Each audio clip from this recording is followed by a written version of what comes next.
Pongo récord. A ver, Ahí está grabando. ahí Sí. está. Perfecto. Buenísimo. Bueno, ahora sí. Decíamos entonces que en la clase de hoy vamos a ver qué ocurre en la trayectoria escolar, ¿sí? ¿Qué pasa en ese proceso en el que el niño ingresa a la escuela, permanece en la escuela, egresa de la escuela o, digamos, deserta de la escuela también, ¿no? Y cuando hablamos de la escuela, es un término genérico que por lo general se relaciona a la escuela primaria, pero no, cuando hablamos de la escuela en nuestro país al menos, nos referimos a todo el sistema educativo que está en control del Estado, ¿sí? Me refiero a desde las guarderías, ¿sí? Desde los jardines maternales, hasta el nivel medio inclusive, es decir, hasta la secundaria. Ustedes saben que las universidades son autónomas, es decir, que tienen su propio régimen de gobierno. Eh, si bien son financiadas por el Estado no las controla, ¿sí? Entonces, cuando hablamos de la escuela, hablamos de nivel inicial, nivel primario y nivel secundario o nivel medio, ¿sí? Lo que vamos a ver hoy es un proceso que se ha desarrollado en las últimas décadas, se ha profundizado en nuestro país, que es un proceso denominado de segmentación escolar, ¿sí? ¿Qué es la segmentación escolar? La segmentación escolar, dice Kruger. Kruger es una economista, pero especialista en sociología de la educación. Nosotros vimos la primera clase que las ciencias sociales están muy imbricadas mutuamente, se relacionan entre sí, por lo tanto, un politólogo puede estudiar sobre educación, un economista puede estudiar sobre educación, un pedagogo puede estudiar a su vez sobre cuestiones atendientes a la ciencia política, es decir, están relacionadas entre sí. Y Natalia Kruger es una economista que se especializó en su posgrado en el análisis de la sociología de la educación y aplica conceptos provenientes de la teoría económica a la educación. Y me parece muy, muy valioso ese aporte interdisciplinario.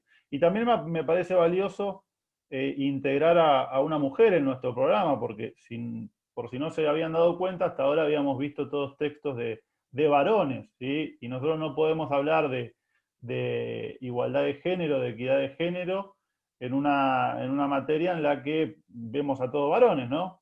Entonces era importante incluir a una socióloga reconocida también. Y dice Natalia Kruger entonces que la segmentación escolar hace referencia tanto a la presencia de circuitos escolares como la homogeneidad en la composición social del público al que atienden.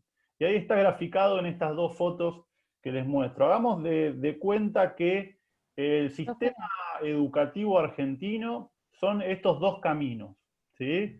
Un camino rural, de tierra, con desniveles, que seguramente si llueve eso se inunda, se hace un barrial bárbaro, en el que los chicos tienen que ir caminando, o en bicicleta, en el mejor de los casos, y otro camino pavimentado, bien señalado, bien cuidado, con automóvil, los chicos transitan por ese camino en automóviles o en ómnibus, digamos, como si el sistema escolar fuera estos dos caminos, ¿sí? Eso sería la segmentación escolar. Un camino, profe, sí, seguimos viendo la primera diapositiva. No se ve cuando cambió.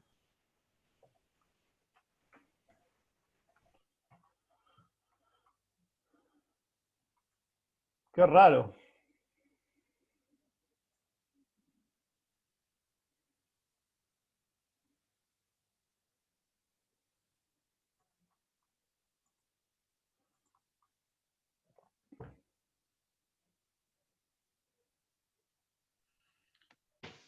¿No se ve cuando las cambio?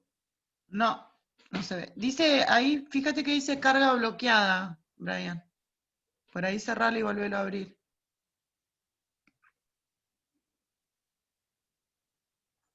Carga bloqueada.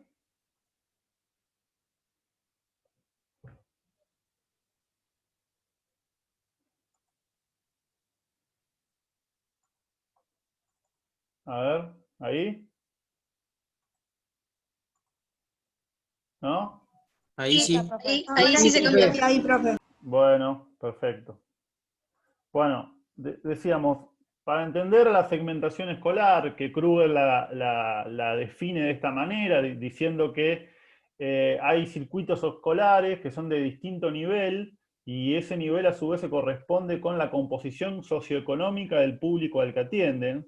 Para graficar esta definición, háganse de cuenta que el sistema educativo está compuesto por estos dos circuitos, por estos dos caminos que aparecen ahí en la foto, ¿sí? Un camino rural, de tierra, en el que los chicos tienen que ir caminando o en bicicleta, en el mejor de los casos, y otro pavimentado, bien señalado, mucho más seguro, y que los chicos van en auto, en colectivo, ¿sí?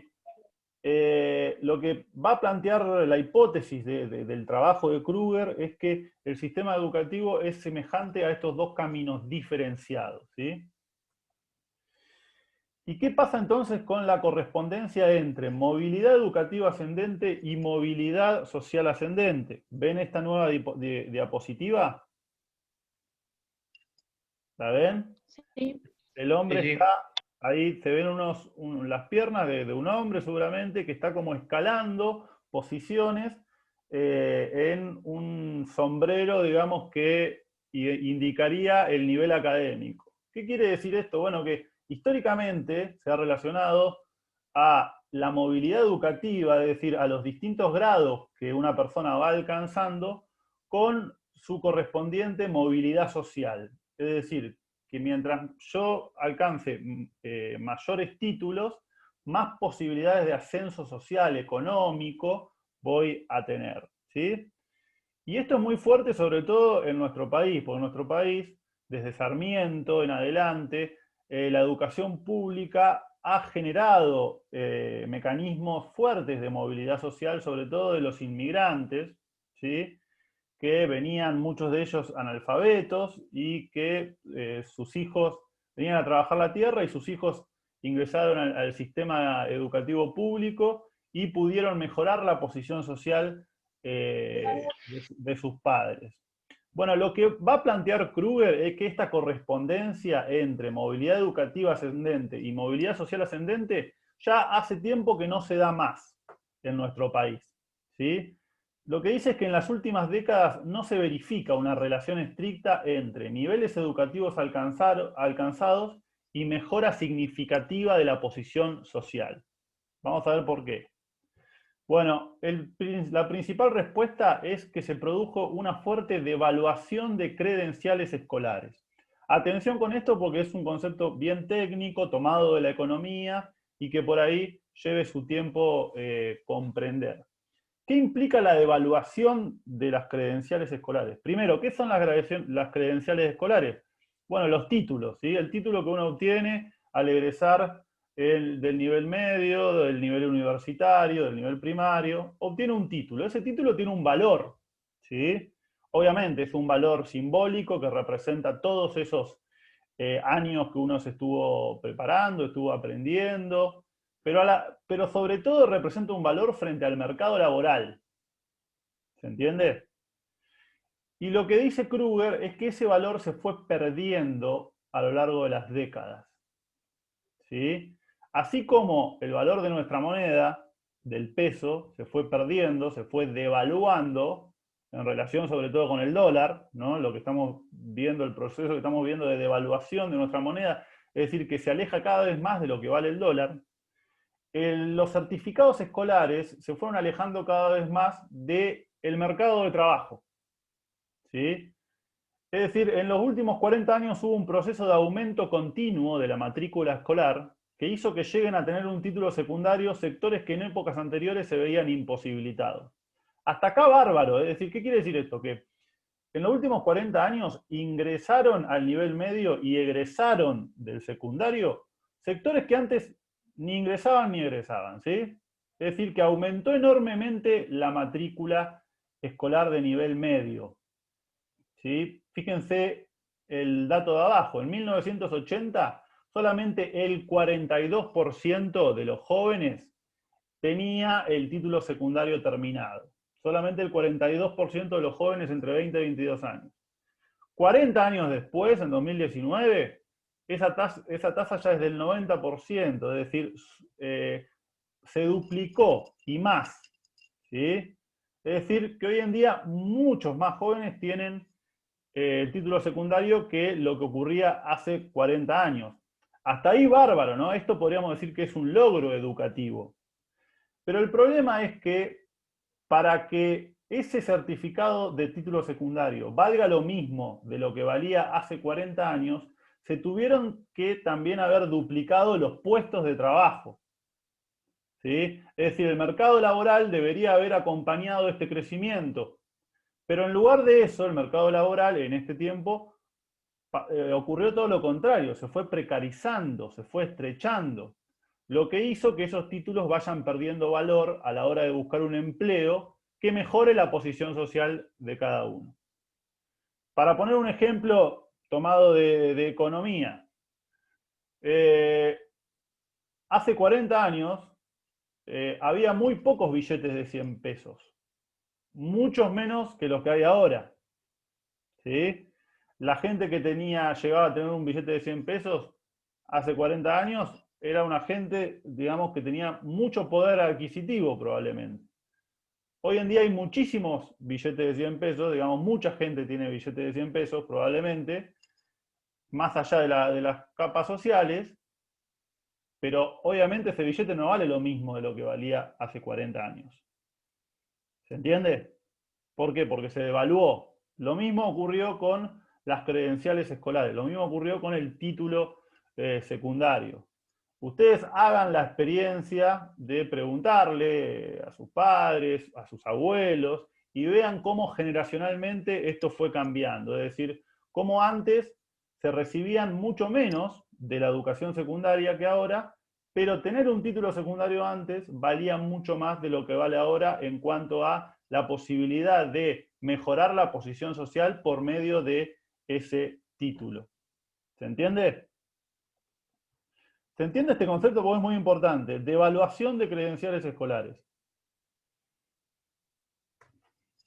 Bueno, entonces, a ver, que se entienda bien, el problema no es que más personas hayan accedido a un título secundario. Al contrario, eso podríamos decir que es un logro, ¿sí? Que se haya ampliado la matrícula y de alguna manera casi universalizado la matrícula. El problema es en qué condiciones llegaron a tener un título secundario esos jóvenes, ¿sí? Bueno, ¿cuáles fueron las condiciones socioeconómicas, por ejemplo, que se dieron en las últimas décadas? Sabemos que en las últimas décadas aumentó la pobreza, sabemos que en las últimas décadas se dieron fenómenos como la globalización económica, la concentración de capital, el cambio en los paradigmas tecnológicos que hace, por ejemplo, que hoy en día nos estemos comunicando virtualmente, la flexibilización de los procesos productivos, la crisis fiscal del Estado, todas cuestiones que generan problemas estructurales como el desempleo, el enorme desempleo que estamos teniendo ahora, ¿sí? Que haya cada vez menos puestos de trabajo, es decir, mientras hay cada vez más personas con un título que con el que podían acceder a un trabajo digno, los puestos de trabajo son cada vez menos, ¿sí? Y a la vez hay una crisis del estado de bienestar, es decir, de ese estado que asegura derechos para todos y para todas, que interviene en la economía para que no haya tanta desigualdad, para que las grandes empresas no hagan lo que quieran. Ese estado está en crisis hace tiempo, ¿sí? Sobre todo en los últimos gobiernos neoliberales, y lo que genera eso es una fractura y una polarización en los tejidos sociales. ¿Qué quiere decir esto? Que la desigualdad crezca y se profundice en la sociedad misma, ¿sí? Y que esa desigualdad se distribuya geográficamente también, ¿sí? Que haya provincias ricas, provincias pobres, ciudades ricas, pueblos pobres, barrios ricos, barrios pobres. Y todos esos cambios, como vimos la clase pasada, ingresan a la escuela. La escuela tiene que recibir entonces una matrícula mayor y a la vez más heterogénea. Una matrícula, es decir, tiene que recibir a chicos en muchas peores condiciones socioeconómicas, incluso nutritivas, que lo que lo recibía tiempo atrás. Para que esa recepción se lleve a cabo en buenos términos, debería haber aumentado el presupuesto educativo significativamente, es decir, para recibir a una población mayor y en peores condiciones, la educación tendría que tener más herramientas, para eso tendría que tener más presupuesto. Bueno, pero ocurrió todo lo contrario, ¿sí? Se tomaron medidas para recortar el gasto público en educación, sobre todo en la década de los 90 y en el último gobierno del macrismo, ¿sí? Y esto se vio acompañado por la expansión de la matrícula, las dificultades planteadas por la descentralización. Ustedes saben que en la década del 90 se descentralizaron los servicios educativos, es decir, escuelas que sostenía el Estado Nacional pasaron a ser sostenidas por las provincias, sin el correspondiente presupuesto, y esto generó una mayor desigualdad entre las provincias ricas y las pobres, porque las provincias ricas podían ofrecer un sistema educativo mucho mejor o en muchas mejores condiciones que las provincias que no tenían recursos para solventarlo, ¿sí? Bueno, y entonces todas estas condiciones sociales generan una devaluación del título del certificado escolar. Vale menos para enfrentarte al mercado laboral, para enfrentarte a la vida, a la participación política en general. ¿Por qué? Volvemos a repetir, básicamente porque más personas acceden a ese título, pero en peores condiciones que antes y con menos posibilidades en el mercado laboral, con un mercado laboral más pequeño, ¿sí? ¿Por qué tenemos un mercado laboral más pequeño? Eso es otra cosa que tenemos que analizar. Bueno, porque también en las últimas décadas se vio un proceso de desindustrialización de nuestro país, ¿sí? Desde la dictadura militar hasta acá, con algunas excepciones, hubo un proceso de desindustrialización. Ustedes saben que la industria es el sector productivo que más trabajo genera y que más riqueza genera, ¿sí? Más puestos de trabajo genera y más productos produce. Por lo tanto, cuando una economía se desindustrializa, esa economía se achica, es decir, produce menos y a la vez genera menos puestos de trabajo, ¿sí? Y eso es lo que está viviendo nuestro país desde la dictadura militar para acá. Vuelvo a repetir, con algunas excepciones de algunos gobiernos que intentaron revertir ese proceso, pero no lo lograron en profundidad, ¿sí? Entonces, la conclusión es que la escolarización perdió valor frente al mercado laboral. Entonces, ¿para qué sirve, digamos, tener un título secundario hoy en día si no te asegura tener un trabajo digno, como si te aseguraba hace 40 años? ¿Para qué entonces las familias se esfuerzan tanto, ustedes se esfuerzan tanto, o sea, los jóvenes, los adolescentes se esfuerzan tanto por tener un título secundario? Bueno, porque te prepara para la universidad, ¿sí? Y es ahí, en la universidad, donde sí se define la posición social de cada uno, ¿sí? Al egresar ahora la gran mayoría de los jóvenes del nivel medio, donde se define la posición social pasa a ser el nivel superior, ¿sí? Podemos decir en términos futbolísticos que se corre el arco de la trayectoria educativa. ¿Qué quiere decir? Que si antes tener un título secundario a vos ya te habilitaba para conseguir un buen empleo y para mejorar tu posición social, hoy en día ya no lo hace. Hoy en día esa misma función la cumple la universidad. Y en todo caso el título secundario sirve sobre todo entonces para prepararte a vos para la universidad.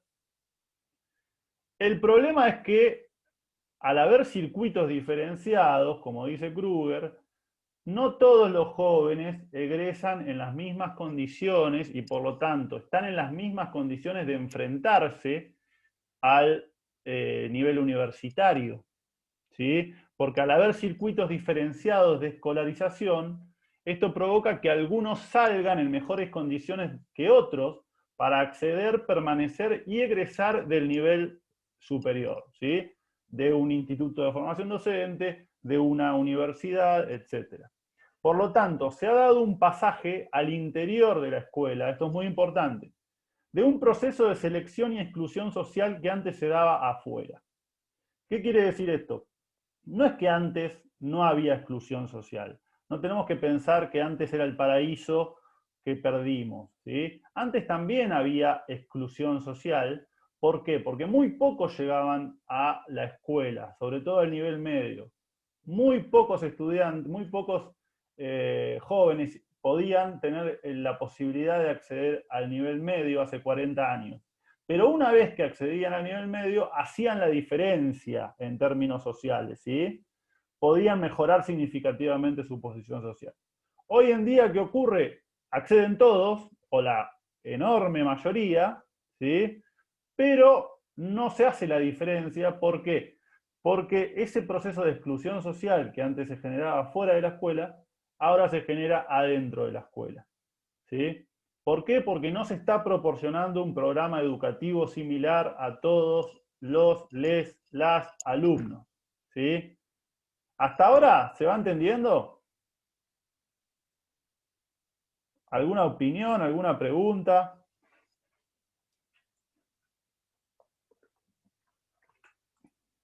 Bueno, otro concepto importante que introduce Kruger es el de circuito educativo. El concepto de circuito educativo se refiere a la agrupación de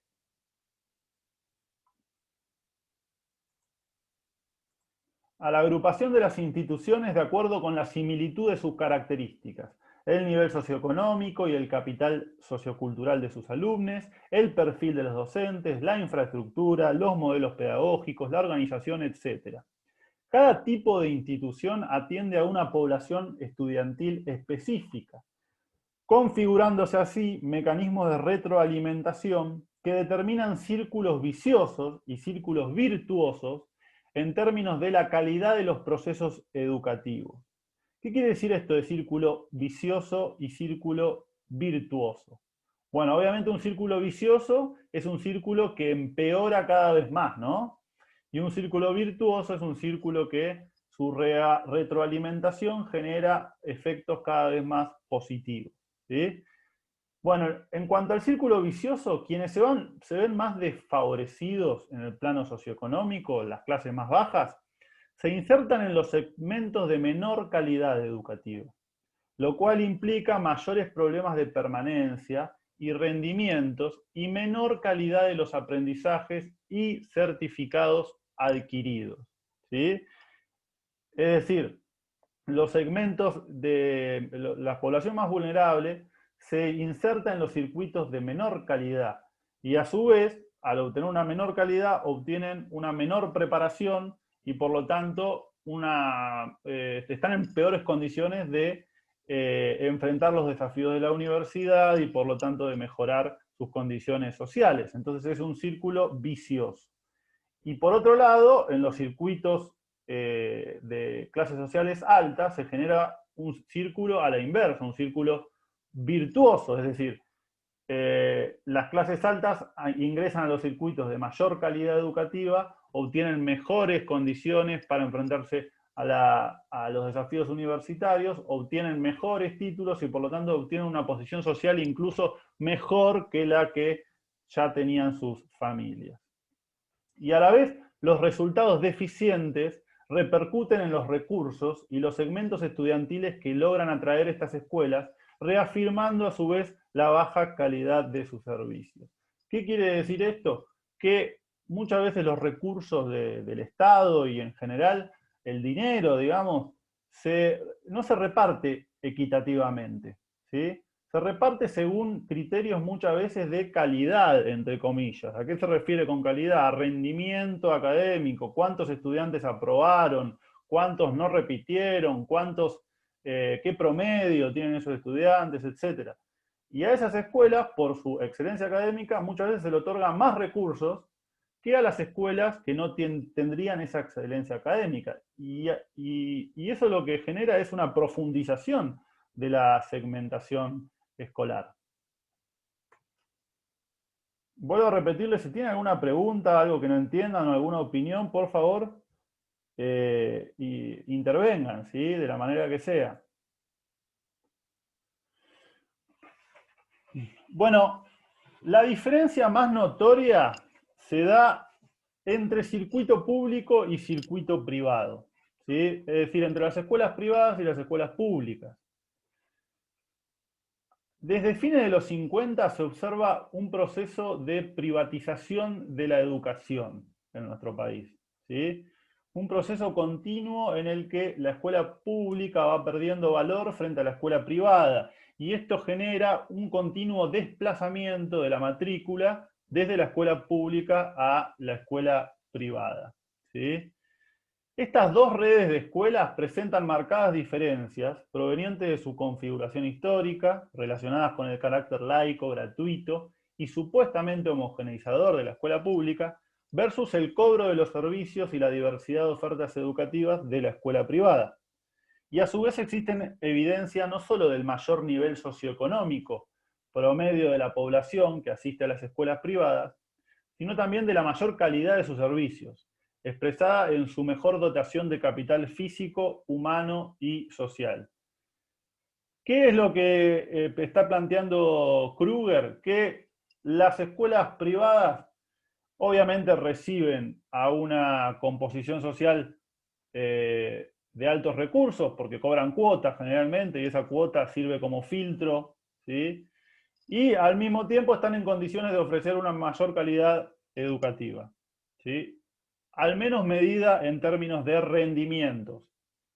Yo creo que en este caso se está dejando de lado algo que para mí es muy importante, que tiene que ver con la cuestión justamente social, con la cuestión afectiva e incluso con la cuestión ideológica, que también forma parte de la formación. Pero al menos en rendimiento, lo que dice Kruger es, en rendimiento escolar, las escuelas privadas están en condiciones de ofrecer un mejor nivel que las escuelas públicas. Pero lo grave, lo más grave, es que incluso dentro de las mismas escuelas públicas se generen circuitos diferenciados, ¿sí? Dentro del mismo subsistema estatal existen circuitos paralelos de oferta de calidad diferenciada. Es lo que Juan José Yach, ¿sí?, que es otro sociólogo de la educación, se refiere como escuelas pobres para los pobres, ¿sí?, dentro del mismo sistema público. Y a su vez, escuelas no ricos, porque difícilmente una persona de clase alta vaya a una escuela pública, pero sí escuelas de clase media para alumnos de clase media. Y a la vez se destaca el componente geográfico, lo que hablábamos antes. La desigualdad al estar distribuidas geográficamente, las escuelas están distribuidas de acuerdo a esa desigualdad, y por lo tanto hay escuelas en barrios marginales, en villas miseria, ¿sí?, y escuelas en centros urbanos, en lugares donde asiste mayormente la clase media. Esto dentro de las mismas escuelas públicas, de la misma escuela de gestión estatal. Y obviamente hay a la vez disparidades en la inversión educativa por alumno. Lo que decíamos antes. A ver, un criterio lógico, de sentido común, hasta matemático, les diría, de asignación de recursos, de redistribución de la riqueza, sería, obviamente, poner más allí donde hay más necesidades, poner más recursos donde más necesidades hay, y menos recursos, por lo tanto, donde menos necesidades hay. Se supone que donde más necesidades hay son en esas escuelas de las villas, de los barrios populares, a los que asisten niños vulnerables, en situaciones complejas, conflictivas, etc. Ahí deberían ir más recursos que a las escuelas del centro. Sin embargo, por lo general, es a la inversa, ¿sí? El Estado termina asignando recursos más a las escuelas del centro que a las escuelas de los barrios marginales. Y de esta manera se profundiza la segmentación educativa, ¿sí?, porque se mejoran las condiciones de las escuelas del centro y se empeoran las de los barrios marginales. Obviamente, esto también es algo lógico que no hay que explicar mucho. Hay una relación directa entre mayores recursos y mejores resultados, ¿sí? No quiere decir que esta relación sea automática, sea mecánica, sea matemática, pero sí que, digamos, se puede comprobar. Las escuelas, los sistemas educativos en general que más recursos tienen, por lo general obtienen mejores resultados en términos generales, en términos de inclusión y en términos de rendimiento, de nivel académico. Y cuando se habla de recursos, se habla, por ejemplo, de la capacidad de los docentes. ¿Qué tan formados estamos los docentes?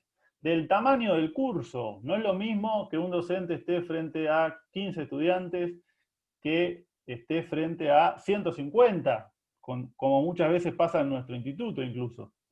Los recursos pedagógicos con los que se cuenta, por ejemplo, hoy en día, la cantidad de netbook con las que se cuenta. Todos los estudiantes tienen internet, por ejemplo. La relación con los padres, con las madres, ¿sí? La composición social también. Lo que se conoce el efecto compañero o el efecto de pares. Es decir, los mismos jóvenes tienden a agruparse con jóvenes de su misma clase social o de una clase social similar, ¿sí? Esto genera entonces que al agruparse con niños que tienen mejores condiciones sociales, mejores condiciones para obtener mejores resultados académicos, se genera este círculo virtuoso del que hablábamos antes, que repercute en el rendimiento. Entonces, la segmentación presente en nuestro sistema educativo resulta un fenómeno de gravedad, ya que estaría contribuyendo no solo a reproducir, sino también a ampliar las desigualdades de origen. Es decir, se supone que la escuela lo que tiene que hacer es igualar oportunidades, mejorar las condiciones sociales de los que peor están. Pero lo que nos está diciendo Kruger es que está ocurriendo lo contrario. Está profundizando esas desigualdades de origen y está incluso empeorando las condiciones de los que ya estaban mal. Bueno, y esto lo va a analizar de dos maneras Kruger. Primero con un enfoque macrosociológico y luego con un enfoque microsociológico. Nosotros en clases anteriores hemos explicado esta diferencia entre enfoque macro y enfoque micro. El enfoque macro se va a preguntar qué efectos tiene todo el sistema educativo frente a estas desigualdades. Y en términos generales, en términos obviamente macros. ¿Qué genera el sistema educativo frente a las desigualdades? ¿Las elimina? ¿Las reduce? ¿Las corrige? ¿Las cuestiona? Bueno, claramente estamos viendo que la respuesta a todas estas preguntas es un rotundo no. ¿Sí? Que esto quizás tenga que ver con un viejo ideal de que la escuela pública genera movilidad social ascendente, que la escuela pública iguala oportunidades, que la escuela pública corrige las desigualdades de origen, etc. Pero lo que está planteando Kruger, la hipótesis de Kruger, tiene que ver con el segundo enfoque, que es que estas desigualdades en el sistema educativo se reproducen, se profundizan, se afirman, incluso que se legitiman. ¿Qué quiere decir que se legitiman? Que se justifican, ¿sí? O que se intentan justificar, obviamente. Bueno, la perspectiva no crítica va a inclinarse hacia las primeras respuestas. ¿Qué quiere decir esto? Va a considerar que la educación sí puede enfrentar la marginalidad, que la educación sí puede corregir las desigualdades. Incluso esta perspectiva refuerza algo que nosotros ya hemos hecho mención en clases pasadas, que es el ideal meritocrático. ¿Cuántas veces ustedes han escuchado esta frase que dice, esta frase no la saqué del texto, digo, yo la pongo porque es algo que he escuchado mucho, sobre todo en los grandes medios de comunicación que la reproducen tanto, ¿no?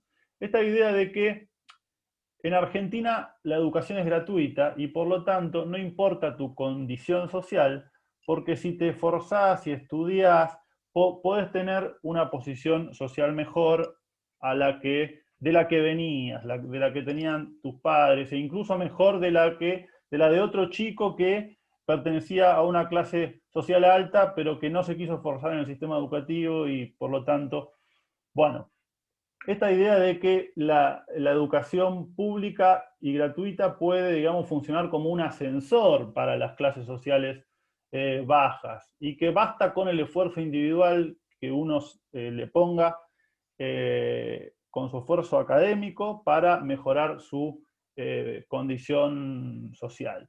Bueno, lo que oculta esta realidad, obviamente el esfuerzo es fundamental, nadie niega el valor del mérito, del esfuerzo, del sacrificio, ¿sí? Pero lo que está ocultando esta perspectiva no crítica justamente es que hay muchísimos otros obstáculos, muchísimas otras realidades estructurales que no tienen que ver con el esfuerzo individual, que tiene que ver justamente con la segmentación del sistema educativo, que hace que los de determinada clase social tengan muchísimas ventajas por sobre los que tienen una posición social baja. Entonces acá vamos a otra crítica, a otra perspectiva, perdón, que es la crítica. Si la anterior era no crítica respecto a la educación, esta es crítica respecto a la educación. Y también es reproductivista. ¿Por qué reproductivista? Porque lo que dice esta perspectiva sociológica es que la educación reproduce las desigualdades sociales, ¿sí? Que la educación está siempre manejada por los grupos de poder, y los grupos de poder no quieren que los que no tienen poder, los que no tienen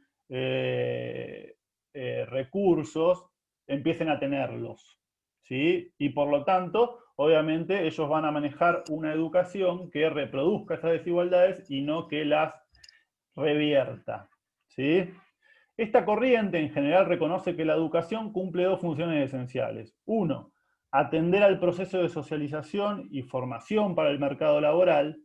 Y dos, legitimar la estructura social perpetuando el statu quo, perpetuando justamente el poder de los que tienen poder, el poder de las clases dominantes, que, según esta perspectiva, manejan el sistema educativo.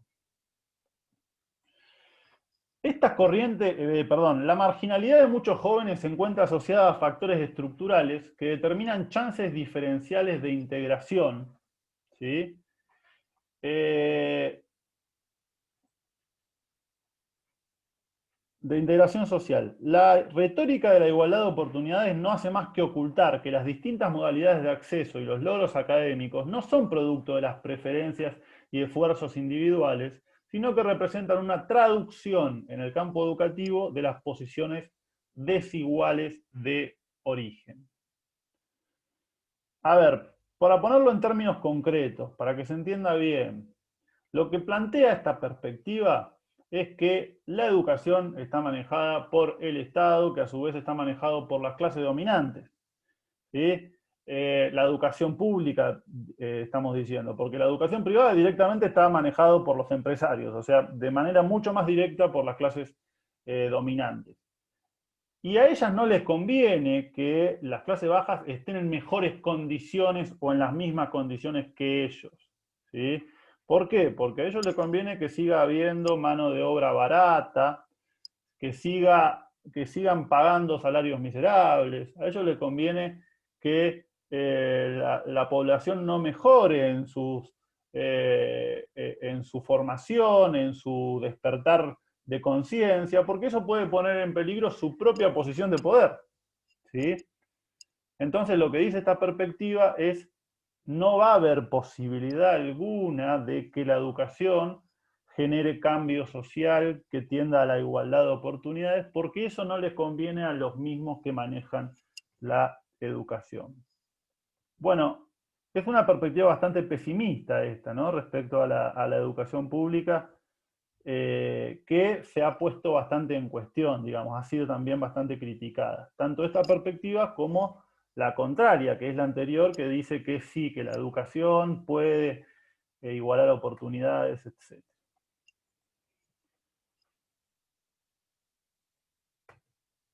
Bueno. En las últimas décadas, esto ya lo habíamos mencionado, hubo un proceso de mercantilización de la educación en nuestro país. Es decir, el Estado se fue retirando y fue avanzando la lógica del mercado. ¿Qué es lo que hace el mercado con la educación? Y la transforma en una mercancía, en un producto para ser vendido. Y como todos los productos, como todas las marcas, por lo general, generan productos de primera y generan productos de segunda y de tercera. De acuerdo a la clase social del consumidor, el producto. ¿Sí? Coca-Cola y Manaos, por ejemplo, ¿no? Por poner un ejemplo. ¿Sí? Bueno, el proceso de mercantilización de la educación hace lo mismo con los servicios educativos. Es decir, genera productos buenos, de buena calidad, vuelvo a repetir en términos de rendimiento, y productos de peor calidad. La oferta se diversifica, pero a la vez la demanda se vuelve más selectiva. ¿Cuál es la demanda? Y las familias que tienen que elegir la escuela para sus hijos, para sus hijas, ¿sí? La creciente polarización social, la expulsión de masas de trabajadores y la segregación urbana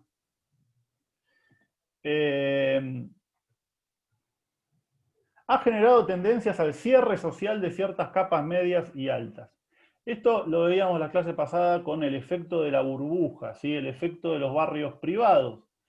El efecto del barrio privado en el que las niñas solamente se crían con niñas de su nivel social, van a escuelas con niñas de su nivel social, van al club, al barrio, al club con gente de su nivel social, no salen de ese lugar y se creen como si fueran una burbuja en la que todos son ricos o en la que todos son clase media alta, ¿se entiende? No tienen contacto con personas de otro nivel social. ¿Mm? Y lo mismo se genera a la inversa. En una villa miseria, los chicos van a la escuela en esa villa miseria, consiguen alguna changa en esa villa miseria y no pueden salir de ese circuito. ¿Sí? Es decir, la fragmentación educativa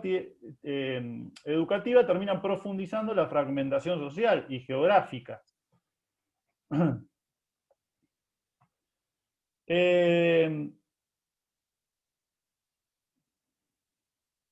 La mercantilización de la educación condujo a una creciente diversificación de la oferta frente a una selectividad cada vez mayor por parte de la demanda con alto poder adquisitivo. Bueno, esto en cuanto al enfoque macro sociológico, es decir, analizando qué ocurre con todo el sistema educativo, qué efectos genera respecto a las desigualdades todo el sistema educativo. Ahora abordemos un enfoque micro, es decir, qué ocurre con estas tendencias a la segmentación, a la profundización de las desigualdades, adentro de cada escuela, ¿sí? Adentro de cada secundario, de cada primario, etc. Bueno, lo que dice Kruger es que, ya que se mercantiliza la educación, ¿qué es lo que ocurre en todo mercado? Las empresas, por ejemplo, compiten entre sí por sus clientes, ¿sí? Y las empresas tienden sobre todo a competir por los clientes de mayor poder adquisitivo, que son los que más pueden pagar. Bueno, lo mismo termina ocurriendo con las escuelas, ¿sí? Terminan siguiendo reglas de juego que se derivan tanto de normas definidas por las autoridades como de su propio accionar cotidiano para atraer a los estudiantes de las clases más aventajadas y a la vez para repeler a los estudiantes de los sectores vulnerables. ¿Sí?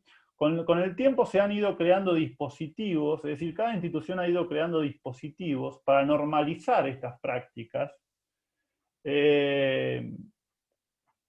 y a la vez para atraer los mejores recursos para su escuela. Vamos a ver cuáles son esos diferentes dispositivos, que tiene que ver tanto con la escuela pública como con la escuela privada. Estamos hablando de cualquier institución. ¿Cuáles son los dispositivos que genera para atraer hacia su propia institución los mejores recursos? Bueno, vamos a ver los mecanismos que determinan la distribución de los recursos materiales, es decir, del dinero.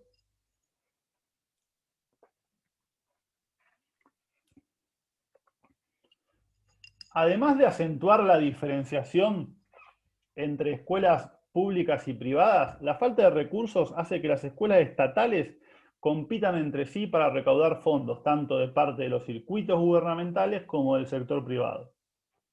En esta competencia, los perdedores son naturalmente los establecimientos provenientes de las provincias más pobres y los que atienden a los sectores socioeconómicos menos favorecidos. La distribución no se ha realizado históricamente en base a criterios que favorezcan a los más pobres. A ver, vamos a hablar claro. La distribución de recursos del Estado, por lo general, y ustedes saben bien, y dejando de lado toda inocencia, por lo general se distribuye en términos electorales, es decir, ¿qué puede generar más votos para un determinado gobierno? Una provincia con mucha población, una provincia con muchos recursos o una provincia con poca población y con pocos recursos. Bueno, lamentablemente este criterio electoralista lo que termina haciendo es profundizando las desigualdades entre las provincias y entre los sistemas educativos de las provincias. ¿Por qué? Porque las provincias más pobres y con sistemas educativos más precarios tienen que recibir más recursos que las provincias ricas y con mejor sistema educativo. Y sin embargo, sucede a la inversa. La ciudad de Buenos Aires, por ejemplo, concentra un nivel de riqueza enorme, un nivel de población enorme en pocos metros cuadrados, tiene un sistema un presupuesto educativo mayor al de cualquier otra provincia y sin embargo termina recibiendo más recursos del Estado Nacional que otra provincia pobre que lo necesita mucho más. ¿Se entiende? Esta distribución entonces no se termina realizando en base a criterios que favorezcan a las escuelas más pobres. Lo mismo ocurre al interior de cada provincia, ¿sí? Por ejemplo, una escuela rural que necesita mucho más recursos que una escuela del centro de una ciudad termina recibiendo menos. ¿Por qué? Y porque esa escuela rural no aparece en la agenda pública porque tiene pocos estudiantes, no es significativa en términos electorales, no ejercen tanta presión política y por lo tanto no hace falta que le asignemos tantos recursos. ¿Mm? Y otro mecanismo clave en esa competencia son las cooperadoras. ¿Sí? Ustedes saben lo que son las cooperadoras de padres, de madres, de familia, que de alguna manera son una fuente de financiamiento paralela que tiene cada institución. ¿Sí?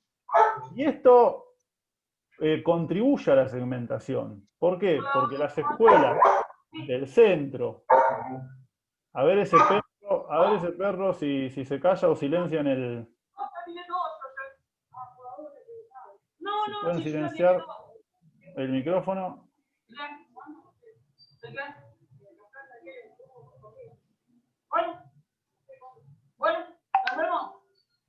¿Pueden silenciar el micrófono, Bruno? Bueno, les decía que las cooperadoras, al estar conformados por las familias, aquellas escuelas pertenecientes a sectores sociales más acomodados, digamos, esas familias van a poder aportar más a la cooperadora y por lo tanto esa escuela va a tener más recursos para poder comprar lo necesario, los recursos que no les provee el Estado. En cambio, las escuelas de lugares humildes, de barrios humildes, a las que asisten familias humildes, las familias no están en condiciones de poder hacer grandes aportes a la cooperadora de la escuela y por lo tanto no pueden contar con ese plus que les puede servir para arreglar los bancos, para pintar, para comprar una computadora para la sala de informática, etcétera, etcétera. Y esto también termina siendo un mecanismo de profundización de las desigualdades. ¿Se entiende? Bueno, mecanismos que determinan la asignación de los docentes, que es otro recurso fundamental que tiene la escuela. ¿Sí? ¿Qué tan capacitados están los docentes de una determinada escuela? Bueno, así como existen circuitos diferenciados de escolarización, convengamos que también existen circuitos diferenciados para los propios docentes. Es decir, la formación de los docentes de nuestro país no es homogénea, lamentablemente. Hay docentes mucho más preparados que otros, ¿sí? Y eso no siempre tiene que ver, como decíamos antes, con el mérito, con el esfuerzo individual, sino con las condiciones estructurales. Es decir, hay docentes que por su posición social pueden darse el lujo de tener tiempo, de poder pagar posgrados, capacitaciones, etcétera, etcétera, y otros docentes no pueden, ¿sí? No pueden porque tienen que tener doble o triple turno para mantener a su familia y no tienen tiempos de seguir capacitándose. Bueno, entonces la formación docente está desnivelada también. Hay docentes mucho más capacitados que otros. ¿Cómo se mide esa formación? Bueno, con un puntaje que se recibe generalmente por la cantidad de cursos de perfeccionamiento que tenemos los docentes y por la antigüedad, es decir, la cantidad de años que tenemos en la educación. En el sector educativo, el poder de decisión sobre a qué escuela ir, digamos, en qué escuela trabajar, pertenece a los propios docentes. En cambio, en el sistema privado pertenece a la escuela privada, ¿sí? Ambos mecanismos terminan generando, digamos, o profundizando la segmentación. ¿Por qué? Porque muchos docentes presentan resistencias para trabajar con las poblaciones estudiantiles de menores recursos. ¿Por qué? Bueno, porque consideran que estos estudiantes son menos educables, es decir, es más difícil educarlos. ¿Por qué? Porque vienen con un deficiente capital cultural desde sus casas, porque reciben menor apoyo desde sus hogares, ¿sí? Porque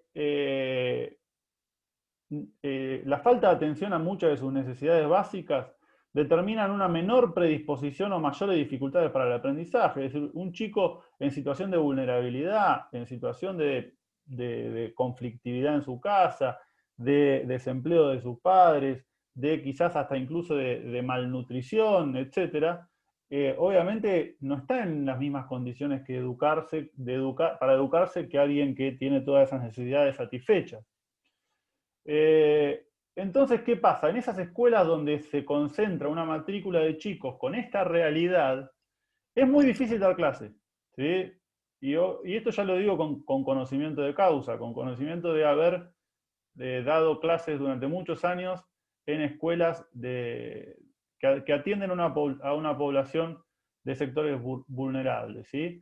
Los docentes terminamos cumpliendo mucho más tareas asistenciales que tareas pedagógicas.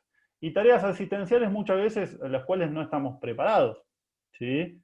Tareas de apoyo, de contención emocional, psicológica, tareas de comedor, ¿sí? Tareas de intervenir en situaciones de extrema violencia e incluso ser los únicos referentes afectivos muchas veces de los chicos que en su casa no reciben esa contención y esa atención que todo niño merece recibir, ¿sí? ¿Qué es lo que genera esto entonces? Que el docente de mayor antigüedad y de mayor puntaje, que es el que está en mejores condiciones para elegir a qué escuela ir, termina eligiendo entonces a las escuelas en donde estas situaciones no se generan poco, ¿sí? Mientras los jóvenes más inexpertos comienzan trabajando en las zonas menos favorables, para luego intentar insertarse en otro tipo de instituciones. En resumen, ¿qué genera esto? Que los docentes menos preparados y con menos antigüedad, es decir, con menos experiencia, terminan dando clases en las escuelas donde más se necesitan mejores docentes, ¿sí? Porque son las escuelas que atienden a una población más vulnerable. Y los docentes con más formación, con más puntaje, con más antigüedad, terminan concentrándose en las escuelas que atienden a una población que no tiene otra necesidad, digamos, que ir a estudiar y aprender, ¿sí? La confluencia entre las estrategias de los directores y la elección por parte de los docentes determina que los alumnos que asisten a distintos circuitos educativos aprendan con profesores cuya formación, trayectoria y valores difieren entre sí. Cada tipo de escuela, de acuerdo a su composición social, se corresponde con un perfil de profesor diferente. Yo le voy a poner un ejemplo personal bastante rapidito. ¿Cuál fue mi primer cargo docente? Yo todavía no había terminado la carrera, es decir, era un estudiante avanzado de la carrera de Ciencia Política y quería trabajar, necesitaba trabajar, entonces me anoté en la junta de nivel medio para ver si podía acceder a algún cargo, sin muchas expectativas, sin mucha esperanza, porque alguien sin experiencia, sin antigüedad y sin ni siquiera tener un título, todavía yo tenía 22 años en ese entonces, no pensaba que iba a poder llegar a conseguir algo. Iba todas las semanas a la asamblea y obviamente no conseguía nada porque los pocos cargos que salían enseguida se cubrían con los docentes de mayor antigüedad y mayor puntaje. Ahí mismo conocí esta realidad de la que habla Kruger, porque en la misma asamblea docente, los docentes, antes de agarrar un cargo, le preguntaban a otros, che, vos trabajaste en esta escuela y qué tal. Y no, esa escuela es muy conflictiva, no te la recomiendo. Entonces dejaba pasar ese cargo. El docente con más antigüedad, con más puntaje, decía, no, ese cargo no lo quiero, quiero el otro. Che, esta escuela no, esa escuela del centro, la verdad que no hay muchos problemas, entonces te conviene quedarte con esa. ¿Sí? Es decir, entre los mismos docentes se genera esta discriminación, muchas veces inconsciente y muchas veces que tiene que ver también con la propia salud mental del docente, en el sentido de que de saber que sobrecargarte con cargos en escuelas muy conflictivas te termina pasando factura en términos de estrés, en términos de salud. ¿Sí? Y bueno, Profe, yo tengo sí, una pregunta ahí. sí. Cuando vos decís que hacen, digamos, ese tipo de discriminación por el tema del contexto donde la escuela, digamos, no vamos a comparar la escuela del modelo con la escuela del barrio Lavalle, cuando el docente va y dice, bueno, yo, bueno, por X motivo yo doy en la dos escuela y los contenidos siempre es como son más reducidos, ¿por qué? Porque son del barrio Lavalle. Yo por ahí veo eso como que, lo he visto como que una persona da una clase en la parte céntrica, da ciertos contenidos y cuando baja, digamos, al barrio, para que se entienda, es como que esos contenidos son más reducidos, como la adquisición es como que se reduce más porque son del barrio. Bueno, buena pregunta, Leandro. A lo mejor si cuando termine de contar esta anécdota personal, a lo mejor responda al menos parte de tu pregunta. Les decía, yo iba a las asambleas y nunca conseguía ningún cargo. Hasta que un día fui y quedó un cargo vacante. Había pasado, digamos, todo el listado de titulares, el listado de suplentes, y yo estaba como idóneo porque no tenía título y nadie había querido recibir ese cargo, entonces lo recibí yo.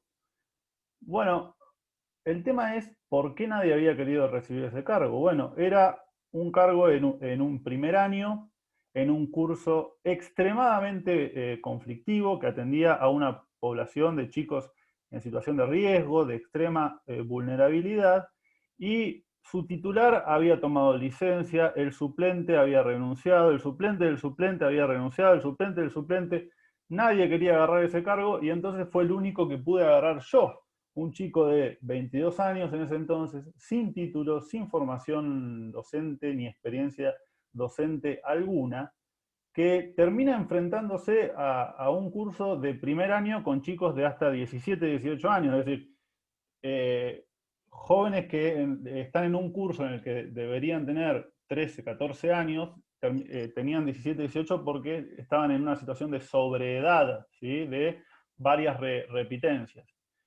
Chicos en situación de consumo, muchos, en completa falta de contención familiar, con dificultades alimentarias algunos, y con muchas situaciones de violencia. Había chicos que venían cortados, que venían golpeados, ¿sí? O de sus casas o de las mismas situaciones que tenían que vivir en su barrio, ¿sí? Había chicos que dormían toda la clase. ¿Por qué? Porque habían estado laburando todo el día anterior, ¿sí? O no habían podido dormir porque en su casa no se podía dormir, o porque simplemente no tienen un lugar digno a donde poder descansar. Entonces, ante esa situación se tiene que enfrentar un joven sin ninguna experiencia y sin ninguna formación, ¿se entiende? Es decir, esos chicos necesitan y merecen a los mejores docentes, porque si la sociedad no hizo nada con esos chicos, por lo menos que lo haga la educación, por lo menos que lo haga la escuela, por lo menos que la escuela intente revertir, intente subsanar todo ese daño que la sociedad le hizo a ese chico, y que tenga a los mejores docentes, a los más capacitados, con más antigüedad, y que no solamente docentes, que tengan un buen equipo psicopedagógico de contención. Y sin embargo, no. El sistema educativo le reservó a esos chicos los docentes menos capacitados, como era en ese caso, mi caso. ¿Sí?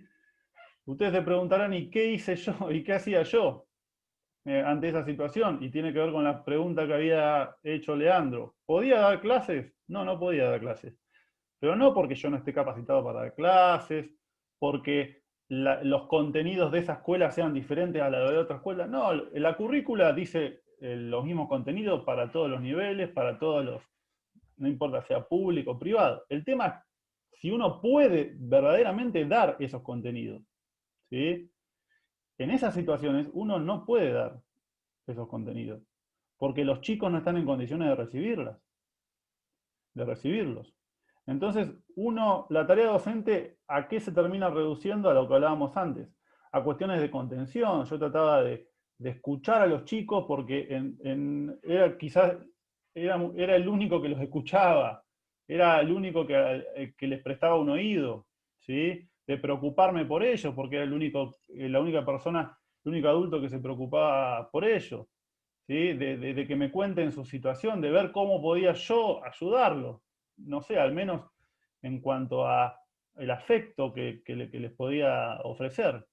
Pero darles clases, ¿cómo le voy a hablar yo a ellos de la Constitución Nacional y de todos los derechos que tienen? ¿Cómo ellos van a aprender eso si ellos están viviendo una realidad totalmente alejada, totalmente opuesta a lo que las leyes, los derechos dicen? En todo caso, sí, enseñárselo para que aprendan a luchar por ello, pero tampoco podemos exigirle eso a chicos en esas condiciones, en esa situación.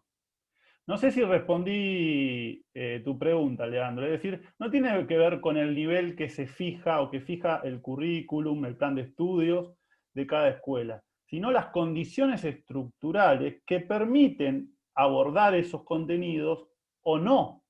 ¿Se entiende, Leandro? Sí, profe. Está muy bueno lo que dijo, porque es algo que va a pasar y nos va a pasar a todos cuando seamos futuros docentes, en laburar en los barrios, que es lo que más se necesita la educación. Me hace recordar cuando yo iba al secundario, iba en 91, y yo era, bueno, yo tendría, ¿cuánto?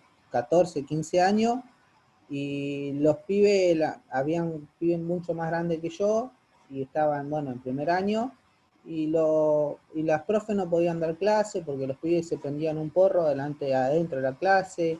Era como que era un lugar no educativo.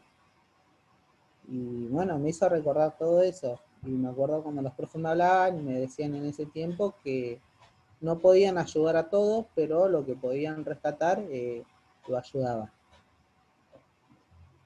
Exactamente, Leandro. Es que uno trata de dar lo que puede, no lo que debería dar. Una cosa es lo que a nosotros nos enseñan, que tenemos que dar, digamos, y las estrategias didácticas que tenemos que adoptar, y otra es la realidad ante la que nos encontramos, y que terminamos dando no lo que correspondería dar, sino lo que podemos dar, que es lo que te decía hoy y lo que contabas vos, es decir, un poco de contención, un poco de escucha, ¿sí? Eh, Nada, y tratar de darles esperanza también a esos chicos, que de alguna manera, no sé, alguien está pendiente de ellos, ¿no?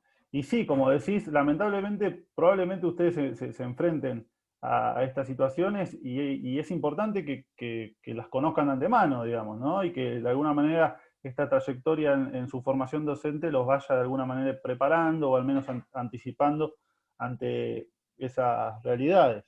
Y para las cuales también hay que tener mucha conciencia social y mucha formación social y política, en el sentido de no terminar culpando a esos estudiantes de la misma realidad injusta a la que están sometidos, ¿sí? Porque también muchas veces eso puede llegar a ocurrir.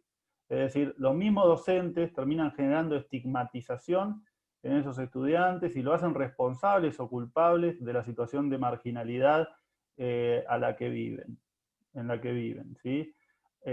Cuando ustedes se enfrenten ante esa situación, pongan todo de ustedes porque sepan que esos estudiantes, esos chicos, eh, eh, han recibido un daño muy difícil de reparar por parte de la sociedad y son víctimas, no son culpables de su situación y que en todo caso si hay que reclamar y hay que exigir y hay que protestar es contra el mismo Estado o contra los mismos dirigentes que los condenaron a esa situación, no a ellos mismos, ¿sí? Bien. Digo porque muchas veces lo más fácil es condenarlo y decir, ah, no, este pibe es un desastre, con este no voy a poder trabajar y directamente se los termina excluyendo también del aula. Es decir, además de que están excluidos de la sociedad, termina el docente excluyéndolos de su misma clase y estigmatizándolos en la escuela, así como están estigmatizados en la sociedad. Bueno, obviamente esto en la escuela privada no suele ocurrir. ¿Por qué? Porque la escuela privada puede darse el lujo de generar filtros, ¿sí?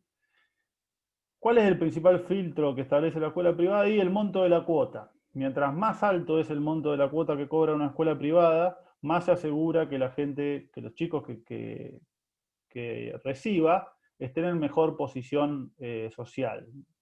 Esto no quiere decir que esos chicos no tengan ningún tipo de problemas, ¿sí? Es más, se sabe, yo también he dado clases en escuelas privadas y también suelen tener dificultades, sobre todo en el plano afectivo, esos chicos. Pero bueno, una cosa es tener dificultades solamente en el plano afectivo que tener dificultades en el plano afectivo, nutricional, etcétera, etcétera, ¿sí? Y otro mecanismo de asignación de estudiantes es el famoso derecho de admisión. Directamente no dejo que ingreses a la escuela, por más de que puedas pagarlo, ¿sí? ¿Por qué? Porque esta escuela no quiere estudiantes así, simplemente, ¿sí? Es otro de los mecanismos que establecen las escuelas privadas. O la no renovación de la matrícula, es decir, una vez que vos ingresás, no, a lo mejor, no sé, tuviste algún problema de conducta en la escuela, o repetiste, o le faltaste el respeto a algún docente, etc. Y la escuela privada puede decir, bueno, no te renuevo la matrícula y te expulsa. Obviamente la escuela pública no puede hacer eso, y no debería poder hacer eso. La escuela pública tiene que buscar todas las herramientas para mejorarte como estudiante, no para expulsarte ante el primer error que cometas.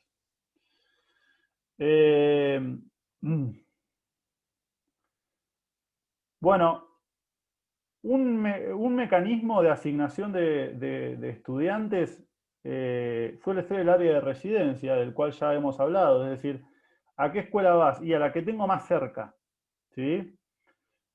La dirección que aparece en el DNI es a la escuela que te toca, que es la escuela de tu barrio. Y esto, lo que decíamos antes, termina profundizando esa segmentación geográfica social que ya previamente hay, ¿sí? Es decir, los chicos de barrios carenciados terminan yendo a la escuela carenciada de ese barrio y los chicos del centro terminan yendo a la escuela del centro que está en mejores condiciones por todo lo que hablábamos antes. Bueno, Profe, sí, pero no muchas veces así, ponele, yo no fui a la escuela que estaba en mi barrio. Y mi vecina tampoco iba, incluso a una escuela que tenía que pagar una cuota re cara y era re lejos. Y sabían ir, tomaban hasta 2 bueno, colectivos para ir a la escuela. porque ni vos ni tu compañera fueron a una escuela de gestión estatal, ¿sí? vos fuiste a una escuela de gestión social y tu compañera probablemente sí tiene que pagar una cuota a una de gestión privada. Pero en la gestión estatal, el mecanismo es ese, digamos. Los chicos les termina tocando ir a la escuela más cercana a su lugar de residencia. Obviamente que hay un montón de trampas que se pueden llevar a cabo, como por ejemplo la falsificación del domicilio, o no haber renovado el domicilio para poder ir a una determinada escuela. Es decir, vos te mudaste a otro lugar, pero no querés que tus hijos vayan a esa escuela, entonces no renovás tu domicilio en el documento y seguís, y entonces tus chicos van a la escuela de tu barrio anterior, ¿se entiende? Pero sin estas trampas, digamos, el mecanismo es el de la cercanía geográfica del lugar de residencia. Esto en el sistema público. En el sistema privado, obviamente, sí, si vos podés pagar, podés ir a la escuela que vos quieras, ¿sí? Y en el caso de las escuelas de gestión social, que son muy poquitas, tienen un mecanismo particular, porque ahí no cobran cuota, pero sí hay algún mecanismo particular de sorteo y de filiación que hace que, por ejemplo, los estudiantes sean seleccionados de acuerdo a si tienen algún familiar ya en esa escuela, algún familiar trabajando en la escuela o algún hermano o hermana que ya iba a esa escuela, ¿sí? En todo caso, todos estos mecanismos de los que estamos hablando terminan profundizando esa segmentación escolar, ¿sí? Bueno, y por último, mecanismos que determinan las características de la gestión. Las capacidades de los directivos para movilizar recursos e incentivar al personal docente a trabajar más, a trabajar mejor. El rol de los supervisores e inspectores plantea que es posible dudar tanto de su capacidad como de sus incentivos para imponer estándares de calidad u otro tipo de controles sobre las escuelas. La única instancia de control del sistema escolar parece ser la capacidad de demanda de las comunidades o de los padres a través de la cooperadora. Esto es muy interesante, es decir, ¿qué pasa con las supervisiones? ¿Para qué están las supervisiones escolares? Bueno, para controlar que las escuelas estén en buenas condiciones y ofrezcan buenos aprendizajes, digamos. Se supervisa justamente la calidad educativa. Sin embargo, esto por lo general no ocurre. Las supervisiones no suelen cumplir ese rol.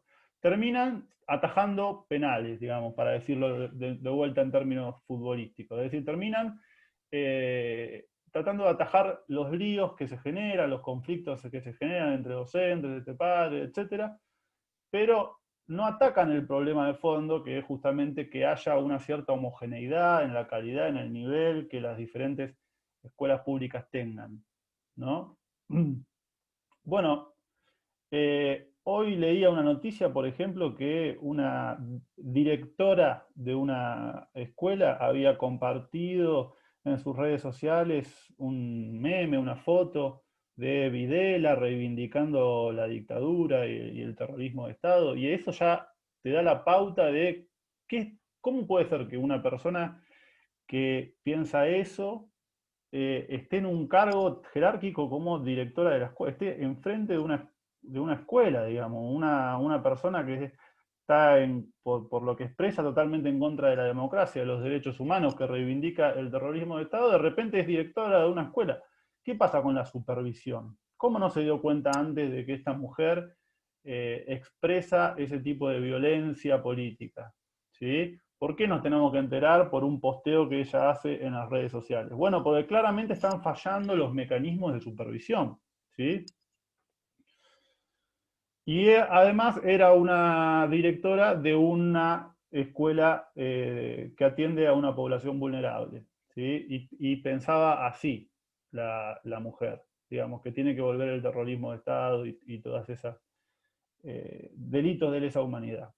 Es terrible, pero bueno, tiene que ver con lo que decimos, fallan estos mecanismos de supervisión. Mientras que las escuelas que atienden a los sectores sociales más favorecidos se centran en fomentar la creatividad, la innovación y la transmisión de conocimientos, las escuelas pobres presentan modelos más orientados hacia la disciplina y el asistencialismo. Es decir, la directora, por ponerlo así, o el director de una escuela que atiende a una población acomodada, digamos, de clase media, puede preocuparse por la enseñanza solamente, es decir, por fomentar la creatividad, la innovación, etcétera, etcétera. Ahora, una directora de un barrio carenciado termina siendo la directora de un comedor más que la directora de una escuela. Termina siendo una persona encargada de recaudar alimentos, recaudar vestimenta o recaudar cualquier insumo para atender las necesidades básicas que esos chicos tienen y que son más urgentes que justamente su rendimiento académico. ¿Mm? Esto hace que ciertas escuelas, dice Kruger, se están convirtiendo en meras guarderías de los jóvenes, es decir, a la que el joven va para que se atiendan sus necesidades insatisfechas de alimentación, de vestimenta, de protección, de contención, y que no se atienden en su casa, en su barrio. Mientras tanto, las escuelas del centro sí pueden preocuparse por fomentar la creatividad, la innovación y el aprendizaje de los contenidos de sus estudiantes. Bueno, acá hay dos índices que aparecen en el segundo texto de Kruger, ¿sí? Que es ese texto que se llama ¿Cuán heterogéneas son las escuelas? ¿Sí? Y que es el índice de disimilitud, que indica la proporción de estudiantes de la minoría que deberían ser transferidos a otras escuelas para alcanzar una distribución uniforme de alumnos de cada nivel socioeconómico entre todas las escuelas del sistema educativo. Este índice aporta una medida del grado en que dichos alumnos se encuentran concentrados en ciertas escuelas. Mientras que el índice de aislamiento lo que mide es la experiencia de segregación, ¿sí? Por parte de un alumno promedio del grupo minoritario.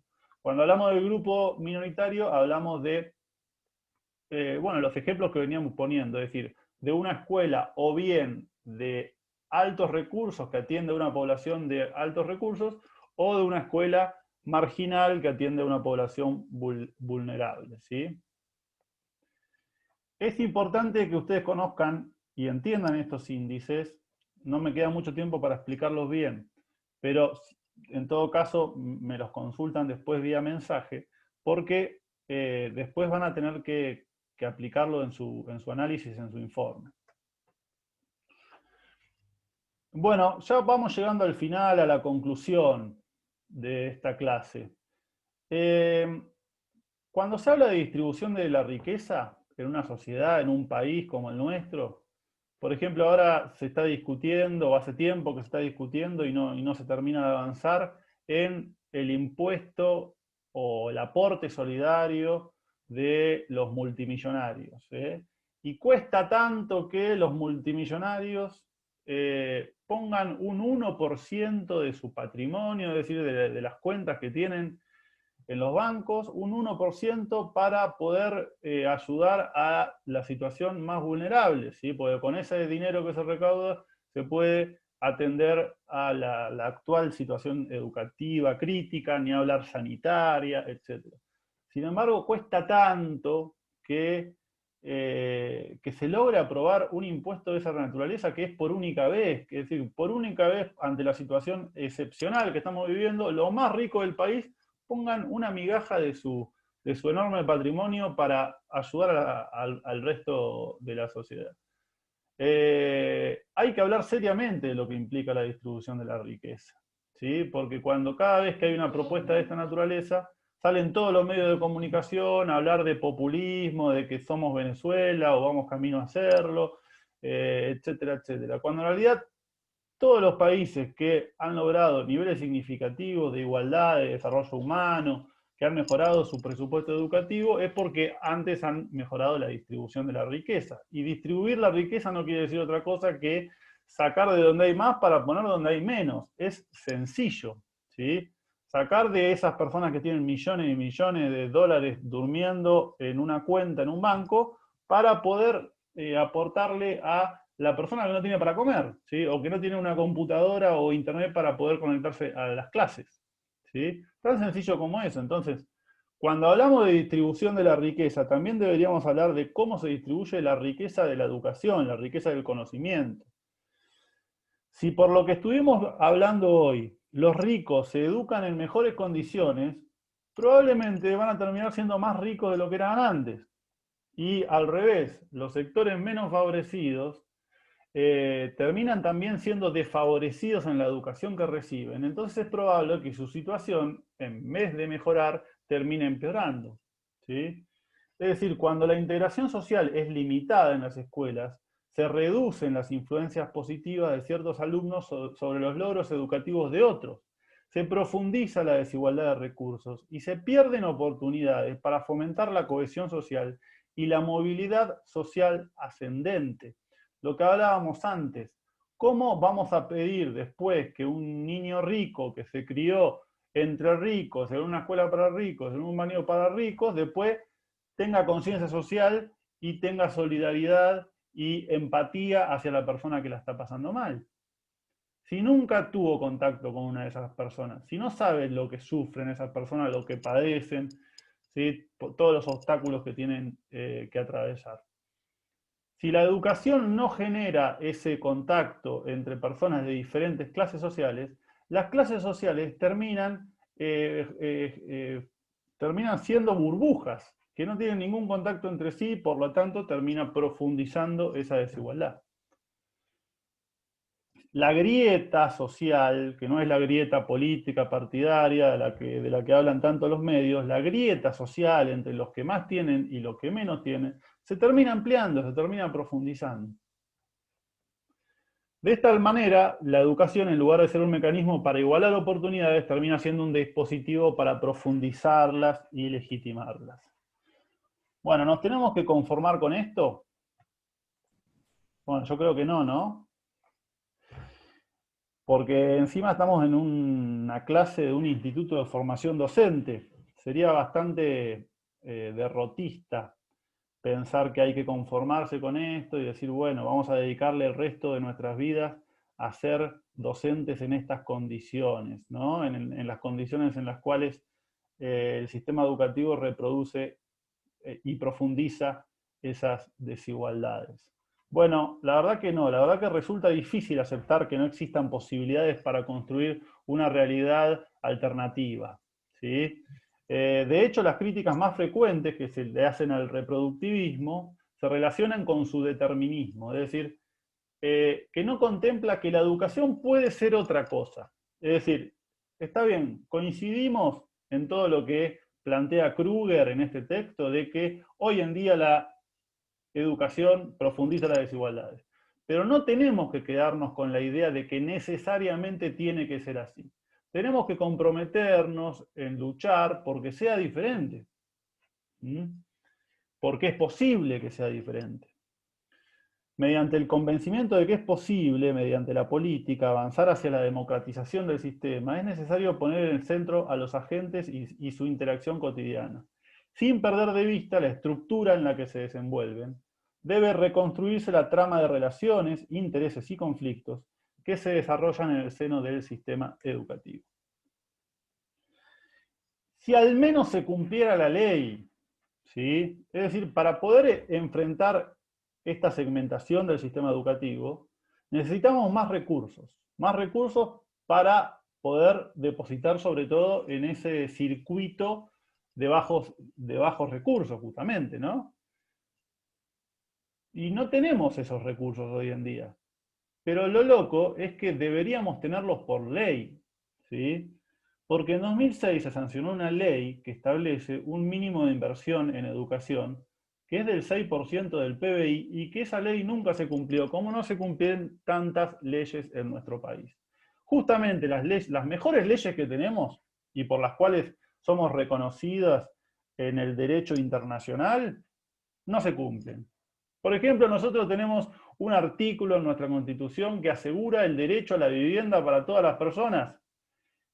Casi ninguna constitución del país tiene un artículo de esos. Y sin embargo, esa mejor el elemento legal que tenemos no es un elemento real, no se termina cumpliendo.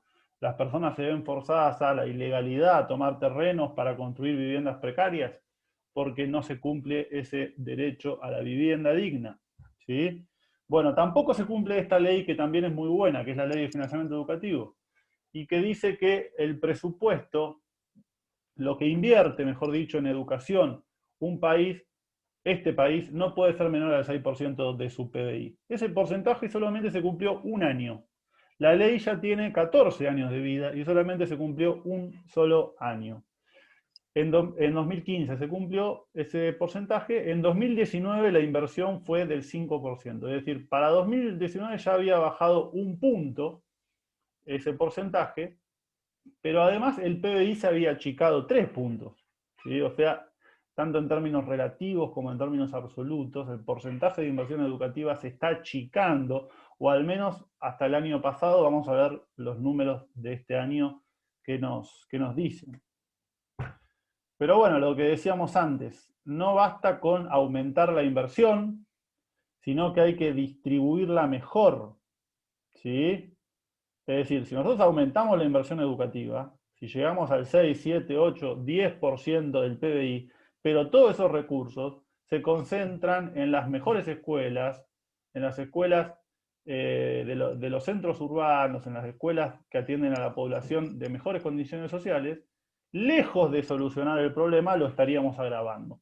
Entonces, para disminuir la segmentación educativa, los recursos deben distribuirse de manera progresiva, es decir, deben recibir más las escuelas que atienden a una población más pobre.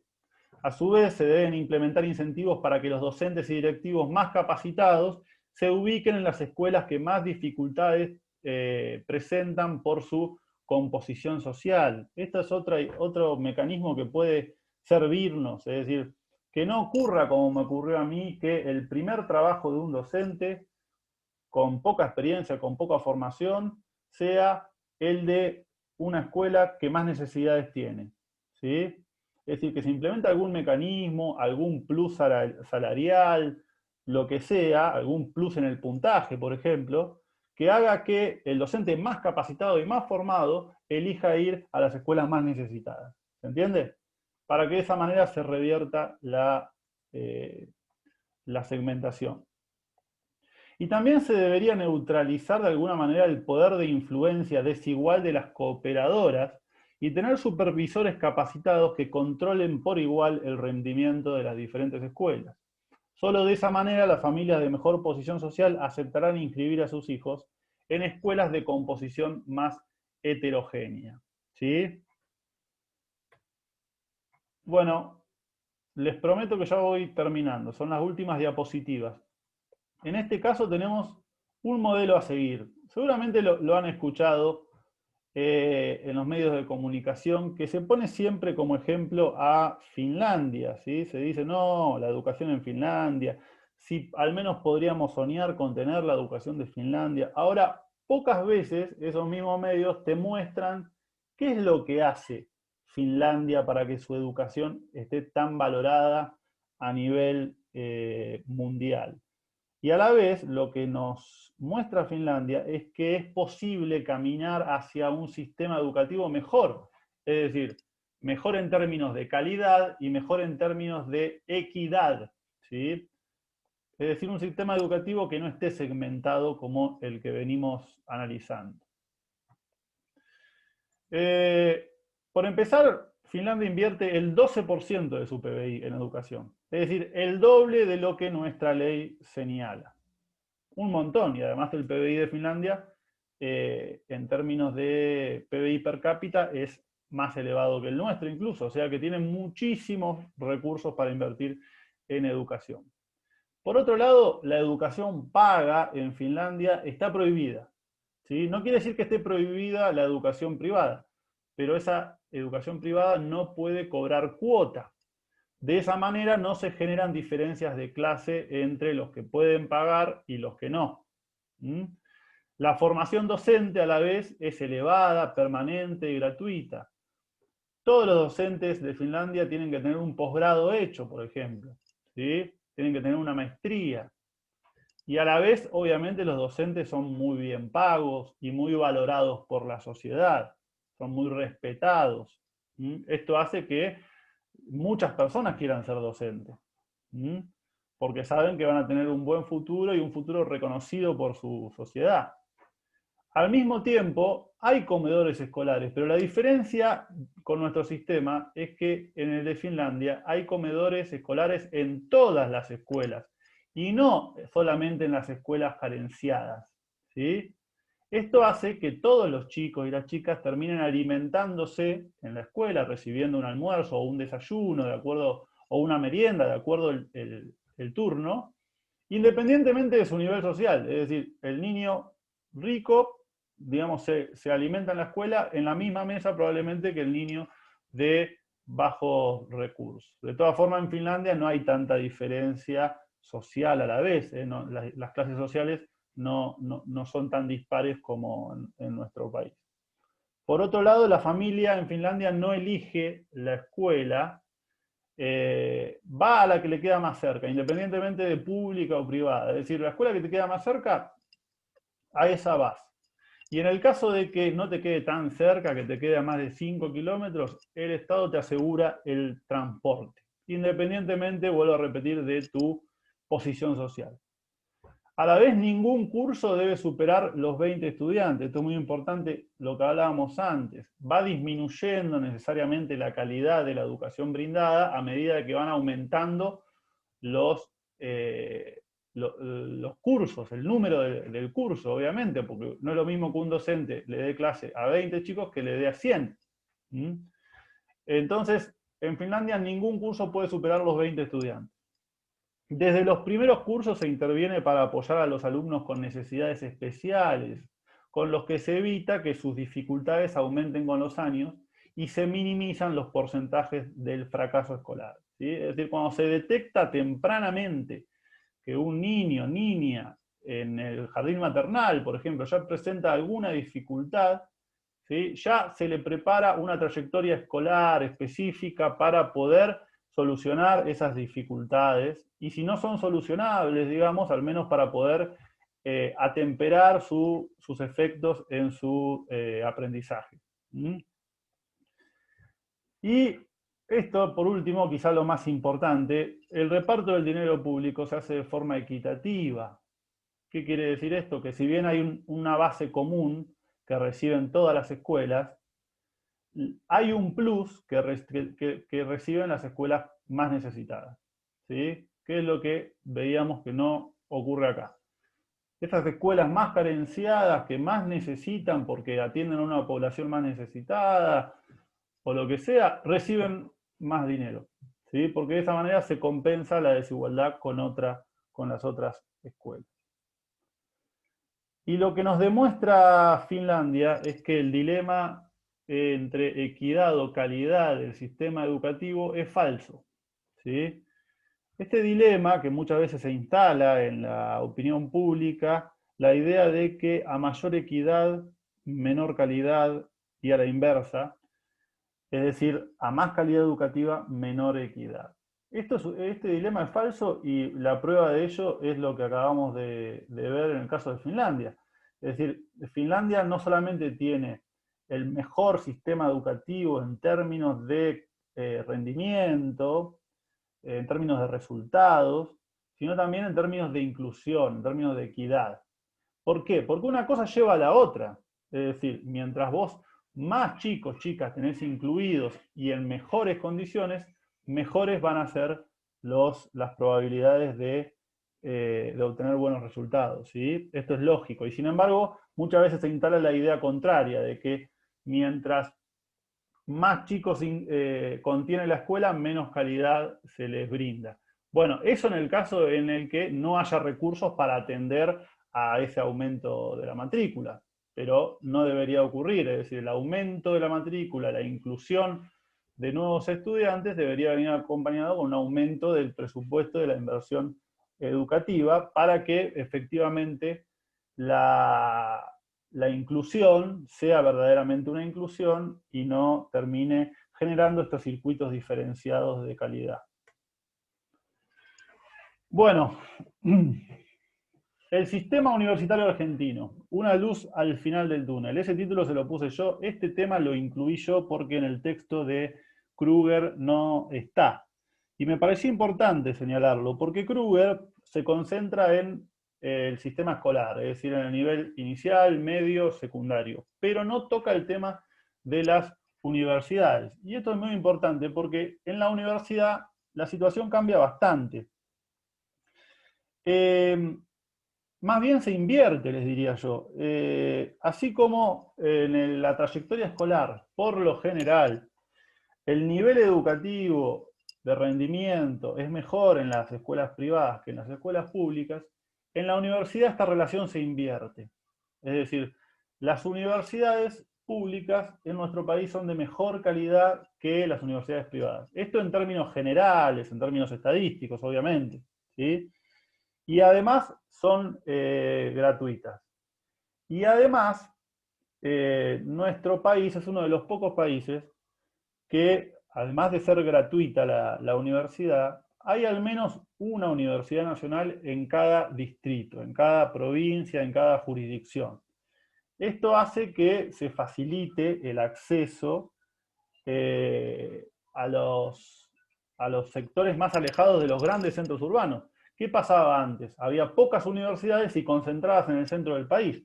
Entonces, las personas de provincias alejadas, como Río Negro, por ejemplo, tenían que mudarse a las ciudades como Buenos Aires, La Plata, Córdoba, para estudiar, y eso lo podía hacer solamente el que podía pagar, ¿sí? El que podía pagar ese traslado. Y entonces los que no podían pagarlo no podían tener estudios universitarios. Esa realidad cambió bastante en los últimos años, en las últimas décadas, porque se construyeron universidades públicas en muchas provincias, como por ejemplo la Universidad de Río Negro acá, y eso permite entonces que estudiantes de pocos recursos puedan acceder a la universidad porque la tienen cerca y porque no tienen que pagarse un alquiler en una ciudad del centro. ¿Se entiende? Según el Censo de Estudiantes de 2011, realizado por la UBA, que, abro paréntesis, la UBA fue reconocida hace poco como la mejor universidad de Latinoamérica, ¿sí? Y es pública y gratuita. ¿Qué quiero decir con esto? Que todas las críticas que veníamos haciéndole a nuestra trayectoria escolar, a la vez hay que reconocer que en nuestra universidad la situación cambia bastante en ese nivel. Tenemos muy buena calidad reconocida internacionalmente y a la vez buenos niveles de equidad, ¿sí? ¿Por qué buenos niveles de equidad? Bueno, esto se mide con el índice de primera generación. ¿Qué es el índice de primera generación?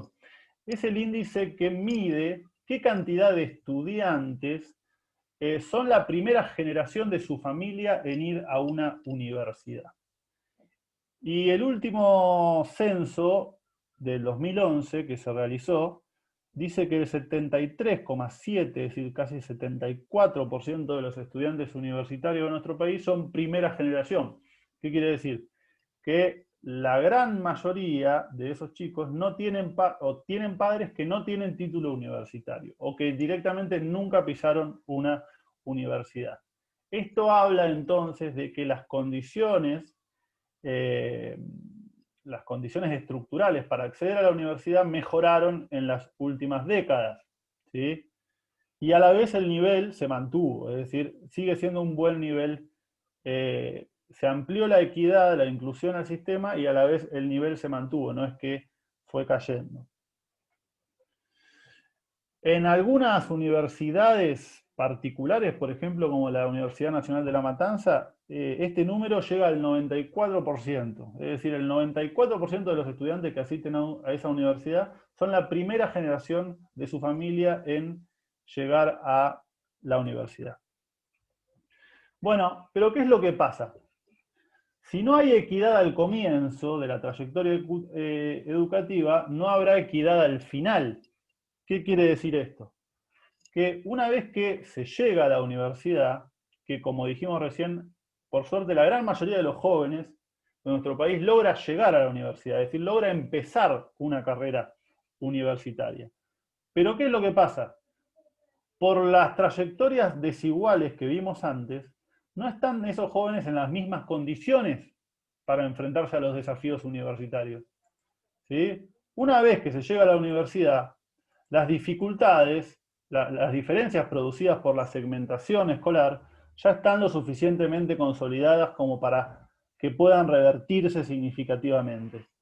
Esto hace que los estudiantes que egresaron de un circuito escolar de baja calidad tengan muchas más dificultades para adaptarse al nivel superior y al mismo tiempo se vean más urgidos a ingresar al mercado laboral. Como consecuencia, la tasa de abandono en la universidad es mayor en los jóvenes de menor nivel socioeconómico, que al no llegar a graduarse no logran obtener un ascenso social significativo. ¿Qué quiere decir esto? Como dijimos, la gran mayoría de los jóvenes llegan a la universidad, pero como recibieron una trayectoria escolar diferenciada, es decir, algunos recibieron una muy buena calidad educativa y otros una muy mala, entonces no están en las mismas condiciones esos jóvenes para poder avanzar en esos estudios, lo que provoca que gran parte termine abandonando. Y no es casual que esa gran proporción que termina abandonando termina siendo de los del nivel socioeconómico bajo, porque a la vez que están en peores condiciones, digamos, de trayectoria escolar, están más necesitados de ingresar al mercado de trabajo, más necesitados de conseguir un laburo para poder mantenerse y mantener a su familia, y por lo tanto menos tiempo tienen para estudiar. Y esta es la última viñeta, la última diapositiva que les dejo, que es una historieta de Quino, ¿sí?, que falleció esta semana, al cual le rendimos homenaje, que tiene que ver un poco, grafica un poco todo lo que estuvimos hablando, ¿sí?, que es Vidas Paralelas, se llama esta viñeta, y habla de cómo la vida de una persona está en gran parte determinada, condicionada por el lugar en el que nace, es decir, por el lugar en el que la cigüeña del dibujito termina decidiendo el destino. Si es un rancho en una zona marginal o rural, alejada, ¿sí?, o es un super departamento de primera en, no sé, la Costanera, por poner un ejemplo cercano, ¿sí?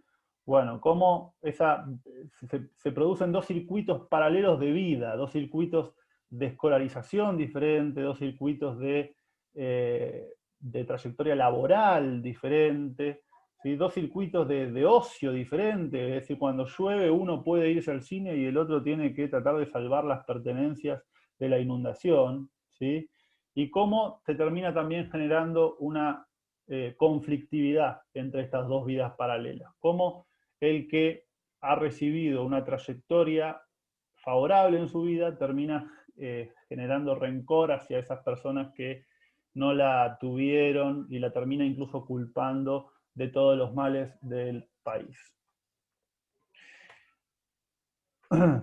Bueno, y eso que estuvimos hablando solamente de las desigualdades socioeconómicas, es decir, de acuerdo a la clase social, al ingreso de cada familia. Pero no nos olvidemos que no son las únicas desigualdades que tiene que tratar de revertir nuestro sistema educativo, ¿sí? También están las desigualdades de género, también están las desigualdades respecto a la inclusión de las personas con discapacidades, ¿sí? Esto hace que el desafío sea triple para el sistema educativo, pero no por eso imposible, y creo que por eso estamos acá, digamos, estamos apostando a la formación de educadores con una perspectiva crítica, pero a la vez con una perspectiva optimista, con una pedagogía de la esperanza, que sueñe con poder cambiar todo esto. Bueno, espero que no se hayan dormido, que sigan ahí, y que si tienen alguna pregunta o alguna opinión que hacer, la hagan. Disculpen quizás por lo extenso de la clase, pero bueno, no quería dejar ningún tema sin explicar.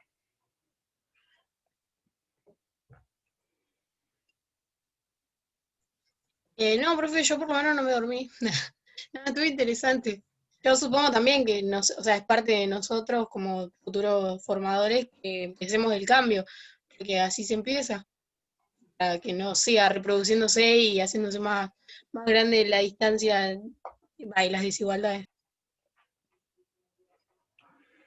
Sí, exactamente. Obviamente uno va a dar como docente siempre lo mejor, pero también hay que ser consciente de que son cuestiones estructurales que debemos cambiar como sociedad, que se debe cambiar desde el Estado también, y que para eso, digamos, debemos también tener conciencia social y comprometernos en las luchas de los sectores más desfavorecidos por mejorar sus condiciones sociales y educativas, ¿no? En las luchas, por ejemplo, de la educación pública para obtener mayor inversión, en las luchas docentes para obtener mejores salarios, mejores condiciones laborales, mejores condiciones de formación, ¿sí? Es decir, no solamente tenemos que dar todo lo mejor de nosotros adentro del aula, sino también afuera. ¿Se entiende?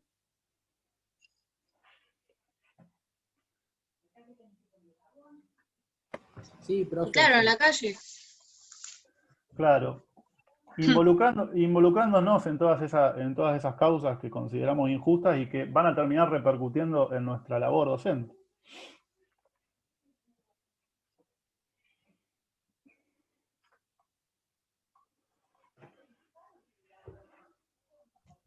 No sé Bueno, quién iba a decir algo, pero lo interrumpí sin querer, así que no sé quién era, profe. Ahí. sí, por favor, quien había empezado, que continúe con su opinión o su pregunta.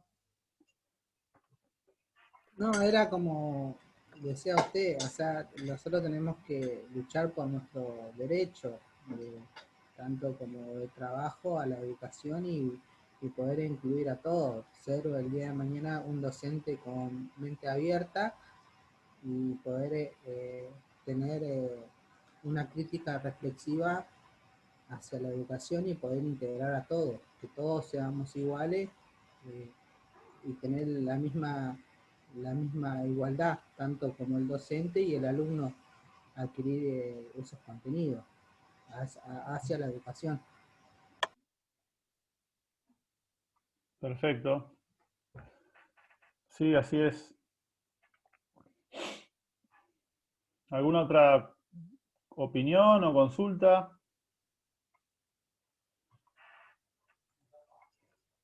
Bueno, recuerden que yo estoy disponible para recibir las consultas que vayan surgiendo, ya sea por WhatsApp o por los mensajes de la plataforma. Y bueno, espero que puedan avanzar en este informe de la mejor manera, ¿sí? En el informe que ustedes tienen que hacer, tienen que tratar de desarrollar todos estos temas, pero a la vez también tienen que dar una perspectiva personal, que esa es la idea de todos los informes.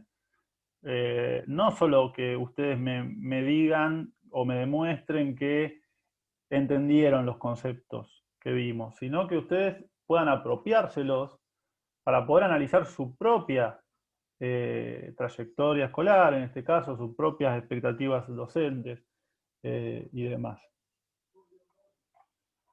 Así que bueno, si en ese proceso van surgiendo dificultades, no duden en contactarse conmigo.